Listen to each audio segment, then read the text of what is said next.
la fin du parcours commun, Andruet est en tête avec 1 minute 44 secondes d'avance sur Anderson. La véritable compétition se fait jour entre les pilotes français eux-mêmes. On leur a demandé de gagner, ils feront mieux encore en improvisant une véritable course dans la course.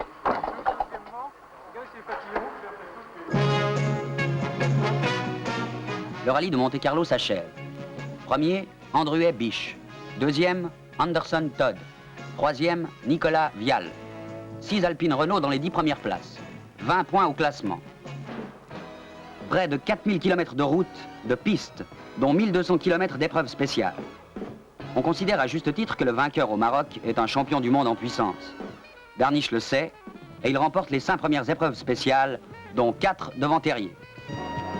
2 mois plus tôt, dans le rallye du Portugal, sur un parcours très ingrat, Alpine avait déjà confirmé son avance avec la victoire de Terrier.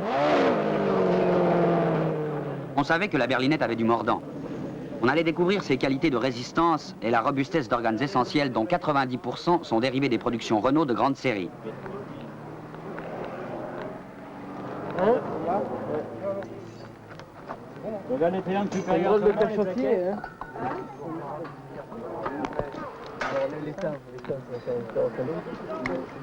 Dans cet enfer du Sud, la suspension, les freins, la boîte de vitesse, l'embrayage, le circuit de refroidissement, la direction des Renault 12 ou 16 qui équipaient les Alpines ont tenu. Et ce n'est pas le moindre aspect de cette éclatante victoire.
Alpine Renault terminera l'Alpenfahrt autrichien avec 112 points au classement.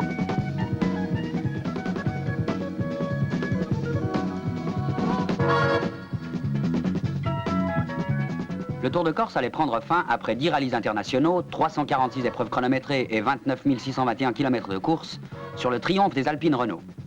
Nicolas Mahé se classait premier, Pio de Alexandris second, Terrier Calvart troisième.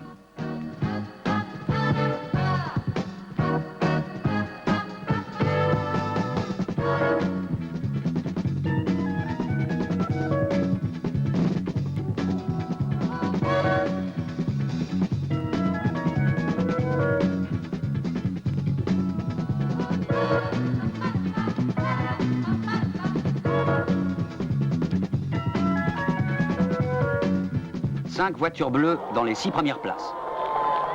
Le championnat du monde des rallyes 1973 n'est déjà plus qu'un souvenir.